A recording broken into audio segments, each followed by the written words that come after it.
Hi there, my name is Andy Bose. I'm the Director of Data and Eligibility at School Food Solutions. And this training is about free and reduced price meal applications and eligibility. We're going to be doing an overview of eligibility, what that means. We're going to dive into the processing procedures for the applications that you're going to receive. We're going to take a deep dive into what an application has on it and what you'll need to check for. We'll practice checking a couple of applications, and then we're going to wrap up with your next steps and how to get more support if you need it. So to start with, what is eligibility? Why do we have to do this? So it's required by the USDA, as participating in the National School Lunch Program means that you need to make free and reduced meal applications available to your families. You also need to be matching for direct certification eligibility at least 3 times a year. We suggest you do this monthly if at all possible. This is important to determine how much to charge a student for the meals they are served. It also determines how much reimbursement money your school is going to receive for the meal that is served.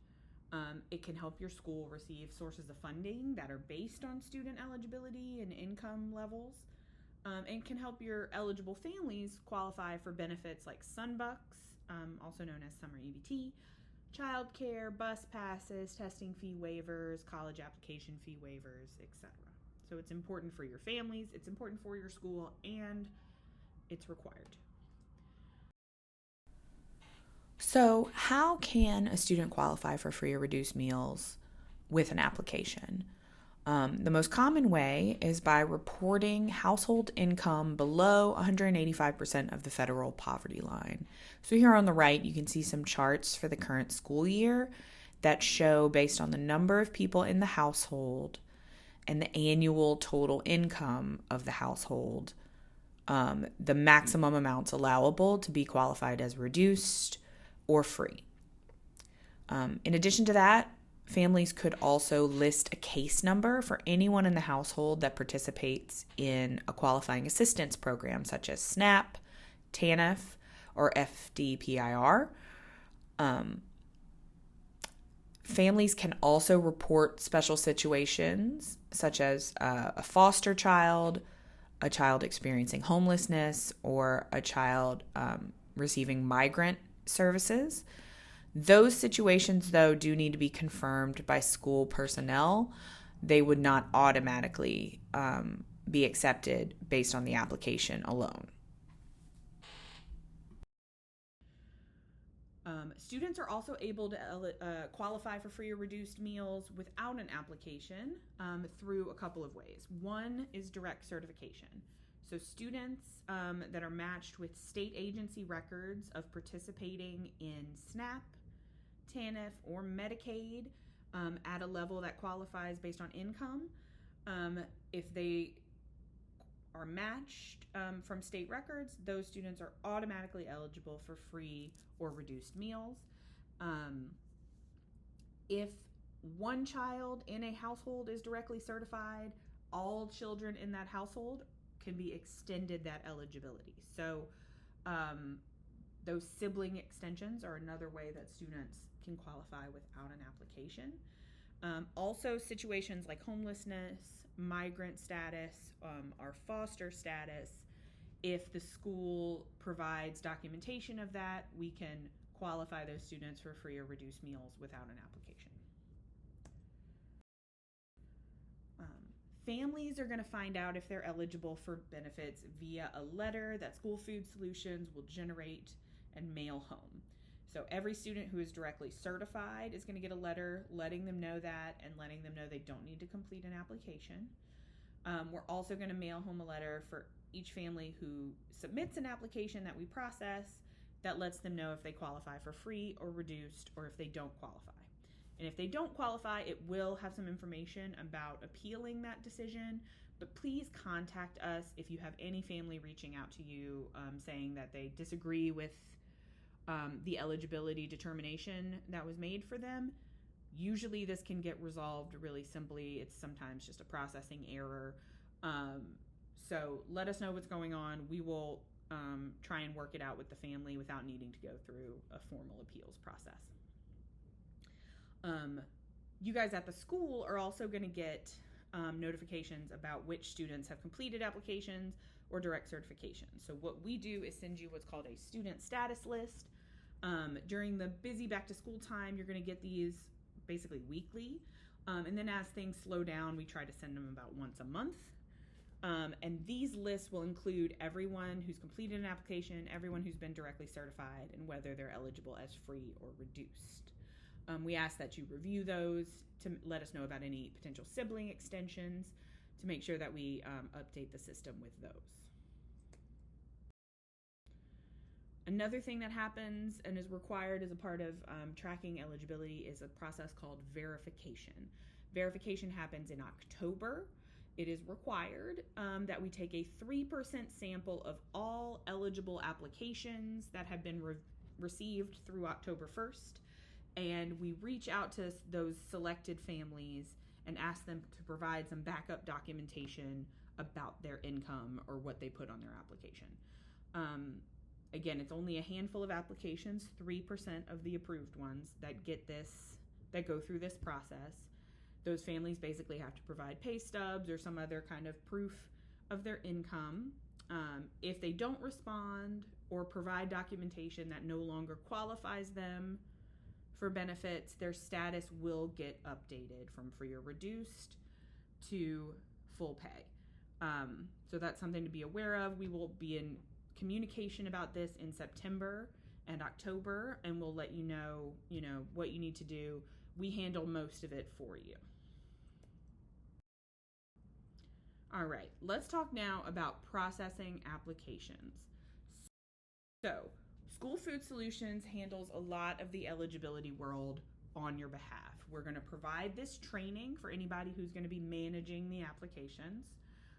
So please make sure to share this with anybody else who's going to be handling applications at your school. We get you a compliant application packet put together each school year. We make sure that your point of sale system, where all this data is stored, is up to date, rostered, configured properly. We process any applications that you send us within 10 operating days in your point of sale system. We will communicate with you as soon as possible about any that are unable to be processed so that you can get that fixed. We upload direct certification lists into your point of sale system. We generate and mail those family notification letters about eligibility. We'll send you status lists to help you keep track of which students have been directly certified or who have submitted an application. We answer any questions that you guys have or that your families might have about applications or eligibility, and we manage that verification process in October. So what does your school need to do? Mainly, you need to make the application packets available to families. So the more applications you can get, the better, the more participation you'll have in your meal program. Families are not required to complete it though, so you can't require that they do it, but you can definitely encourage it. So distribute it at back to school events, send it home with your students, put it in a newsletter, email it out to folks. You can also post a link of it and should post a link of it on your website. You'll need to determine who's going to be in charge of collecting applications. So is it one person at the front desk? Is it a team of folks? You guys need to determine that. Make sure anybody involved completes this training. And then that team needs to develop a system to review, scan, and store applications. We're going to go into this in more detail in a second, but basically each application needs to get checked for completion, scanned to School Food Solutions in batches, and then stored. Those original paper applications need to be stored somewhere securely. We also need your data manager or whoever is in charge of direct certification to send those extracts to us, ideally on a monthly basis. They usually become available at the beginning of each month.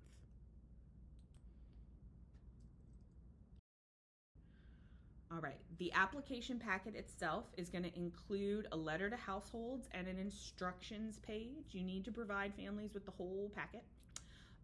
in addition to the actual application itself. Take a look through the packet, make sure that it's got the correct school year, your school name is written how you want it to be, your school address, phone number, officials, everything is correct. We do our best to double check everything, but it's if you catch it before you get it out to families, that would be great, and we can fix any problems. You want to make sure families are using the current year's application. If they submit an older form, they're going to need to do a new one. And we will provide these packets in English and in Spanish. If your population needs other translations, let us know. We do have access to some other ones. Some resources that we're going to share along with the application packet is this quick check guide. This is great to have printed, maybe laminated, kept wherever applications are received. This reminds you of the things to check for on the application. We're going to go through all of that in more detail in a minute, but I wanted to let you know that you're going to get this resource, and it's handy to have wherever you're reviewing applications. We're also going to send you this resource, so if you want to print this two-sided and put that on the back with the quick check, that's a good idea. This explains how to send us the applications. The main thing we want to highlight here is don't hold on to applications. We need to process them within 10 days of receipt. So have a process daily to review the applications that have come through and to scan them to School Food Solutions. We ask that when you're scanning these, the name of the email and the file attachment should be your school name and the date that you're submitting it. If you're going to be submitting more than one batch in a day, it was a busy day, you got a lot of applications, you can add a batch number after that. Applications need to be scanned and emailed to FORMS, forms, FORMS, at schoolfoodsolutions.org. Original applications, the papers you receive from families, do need to be maintained even after you scan them. They need to be kept for 3 years plus the current year for audits. So we recommend, if you receive a lot of applications, getting one of these little alphabetical folios for each school year is a handy way to do it. You just put the app by last name alphabetically. You could also use binders. We do suggest that you use page protectors in those cases so that you're not hole punching the originals. There's no need to store the original applications in the students' folders. That will make it hard to pull them all together at the time of an audit. So if you do want to keep them in the student cumulative folder, you can make a copy to put there. Try and keep them all together and preferably alphabetized. All right, another thing is that your data manager or whoever is in charge of direct certification ideally will be pulling a direct certification extract on a monthly basis. This is usually available by like the 10th of each month. It has to be done at least 3 times a year, but we prefer to do it monthly if possible to qualify as many students as possible. The DC list that becomes available in July is the first of the new school year, so that's the most important. It's going to have the bulk of the kids who are going to be directly certified, so please send that one to us as soon as possible. These can get emailed to forms@schoolfoodsolutions.org. We will provide a secure Dropbox link that you can use to upload the files securely.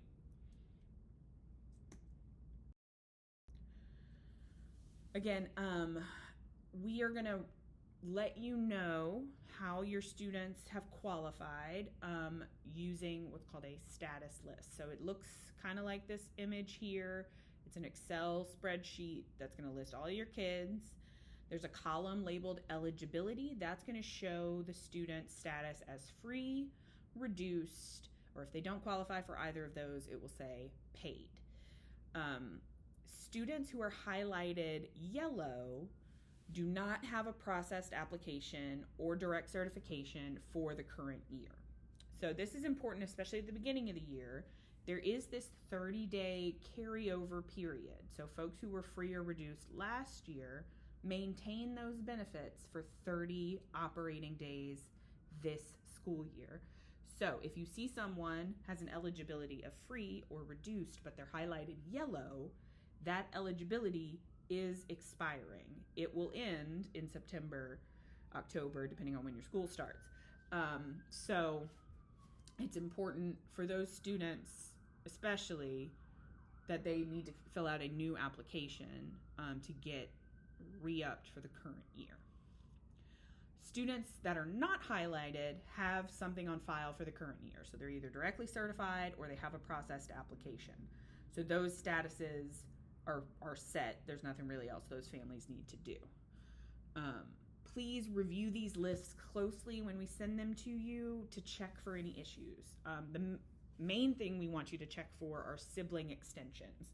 So your point of sale system, based on home addresses, tries to find siblings, but occasionally it will miss them. So if you notice a set of siblings have different statuses, let us know and we can make sure to extend the benefits to all the members of the household. Here are some important dates to remember. The first one is, when are you going to get your application packets? And that is once this training is complete. You're going to take a little quiz to let us know you finish it. And then if your roster is up to date in your point of sale system, we'll send you your application packets so you can start getting them out to families. We aren't able to process applications if the kids aren't in the system, so that's why we need both an updated roster and for you to have taken this training before you get the application packet. July 1st is an important date. That is the beginning of the new school year. So applications at the earliest can be released on July 1st if your system is ready for them to process at that point. If you use online applications, that's another thing that does not become available until July 1st. Mid-July, again, is when that first direct certification list should be available. Please try and get that to us as soon as possible. Again, there's that 30-day carryover of students' statuses from last school year. We set this up in your system to expire based on your school calendar. So if your calendar has been updated or if you haven't shared it with School Food Solutions yet, please send us your school calendar so that we can have the right 30-day window set up. And then in October, we'll do the verification process. So some families are going to need to prove the income that they report. We'll reach out about that when it gets closer. All right, let's dive into the application template itself and take a look at each part. So the template hasn't changed much. So if you've done this in past years, it should look familiar. Families need to complete step 1, where they list children, either step 2, listing participation in a benefit program, or step 3, listing household adult income. And then step 4 is where they sign. So they need to complete at least step 1, either 2 or 3, and everybody has to do step 4. School staff should not be writing on applications in most cases. We'll talk about the one exception to that in just a bit. So families need to complete step 1. Step 1 is student info. So you should be listing all children, infants, and students in this section. There's space for folks to put the student's grade. That is nice to have, but not required. There's also a place for them to enter foster status, homeless status, migrant status, or runaway status. These are things that we will have to confirm with the school before we can qualify the student based on those check boxes, but they can check those off if they apply.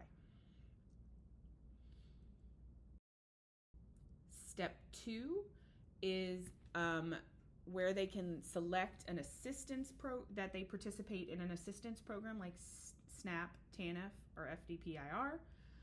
If they do, they check yes, and then they write the case number. What's important about the case number is that it should not be a 16-digit debit card number. So if they have, for example, SNAP benefits, they might have an EBT card. The card number is not a case number. A case number is usually 8 or 9 digits. Sometimes it has a mix of letters and numbers. It would be listed on any letters that they receive from that benefit program.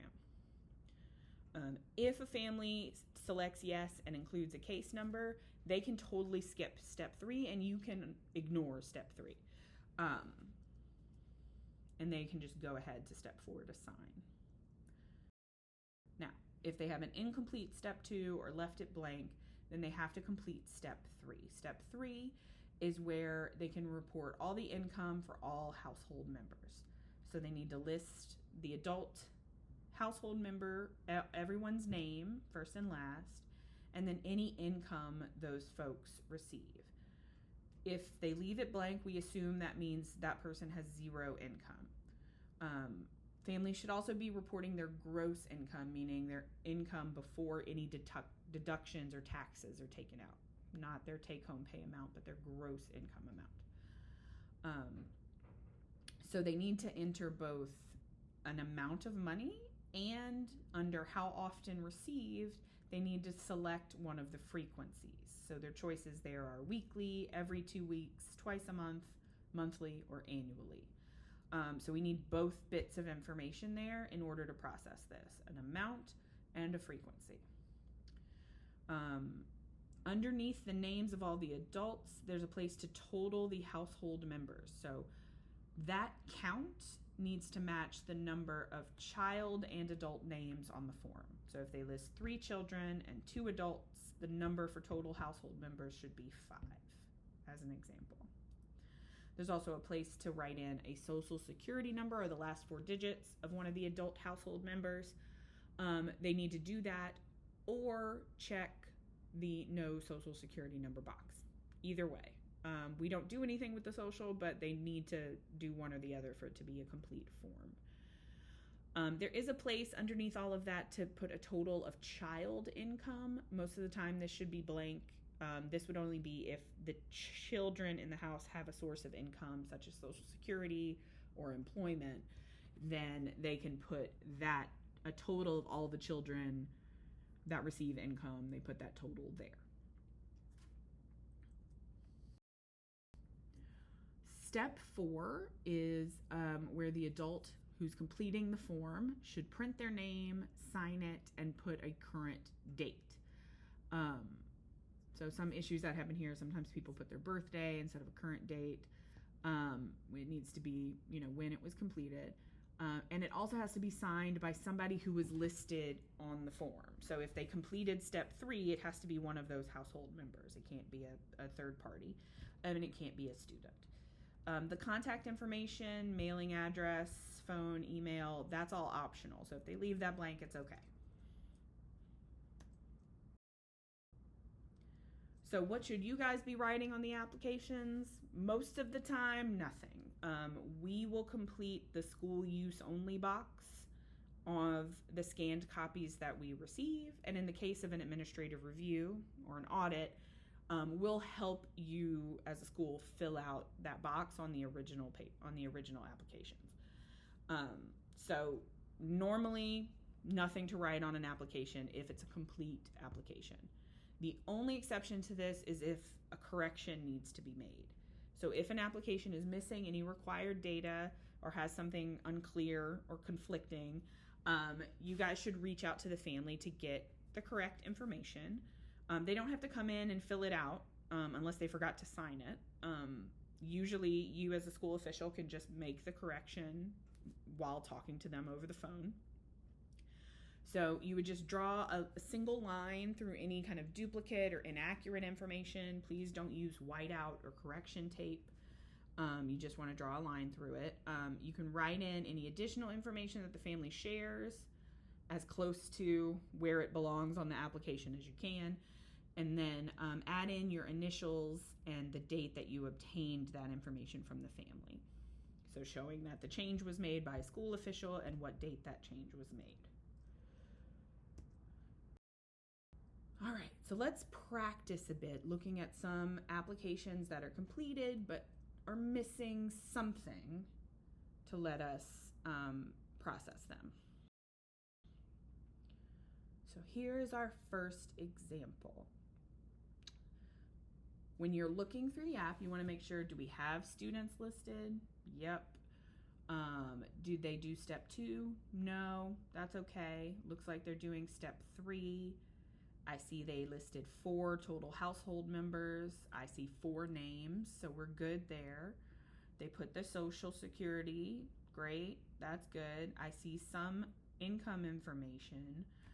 Oh, but here's the issue. They didn't check off a frequency. So in this case, you would call the family, let them know you need that frequency information, check off whatever they say, if it's weekly or every 2 weeks, whatever it may be, check it off, and then just add your initials and date next to the selection you made. Otherwise, this form is fine. It's signed by a member of the household, it's dated, it's all good. Let's look at another one. So this form, again, has 2 students listed. That's fine.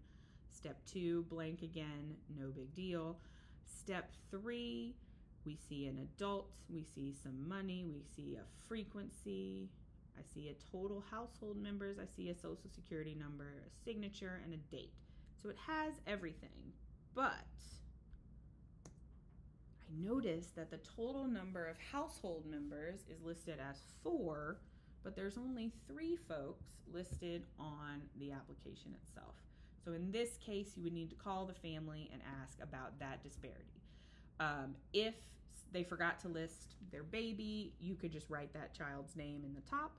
If they forgot to list another adult, list them in step 3, ask about their income, sign and date next to anything that you add. If they just, wrote 4 and meant to write 3, you would just draw a line through the number 4, change it to 3, and then initial and date next to that. All right, here's another example. We've got a student.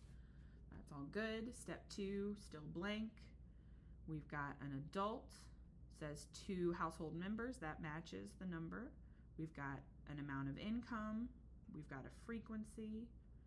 We've got a name and a signature and a date. All of this looks pretty good. They forgot to do the social security number.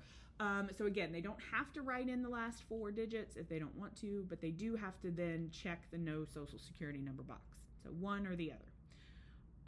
So again, this one you can reach out and get the social or check the box and then just initial and date next to that. All right, another example. We have a student. Ooh, this one has step 2 completed. So it does say that they participate in SNAP, TANF, or FDPIR, and they put in a case number, but that case number looks really long. That's our issue here. That is a 16-digit debit card number. We cannot accept that as a case number. So in this case, you would need to,